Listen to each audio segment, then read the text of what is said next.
তো মেসে আগুন ধরাইছেন, মেসটা যে কিভাবে তৈরি করে তা তো দেখেন নাই কখনো। ভিডিওটা দেখেন সম্পূর্ণ, তাহলেই বুঝতে পারবেন যে কিভাবে মেস তৈরি করে। মেস, আমাদের মেস তো সব কাজে লাগে। দেখেন, ভিডিওটা দেখেন, ভালো লাগলে একটু শেয়ার করবেন, পাশে থাকবেন নতুন নতুন ভিডিও পেতে।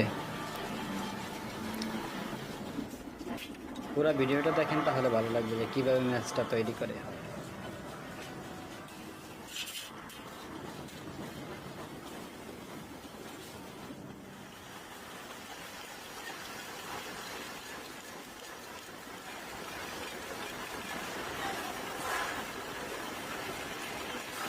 সবাই ভিডিওটা দেখেন।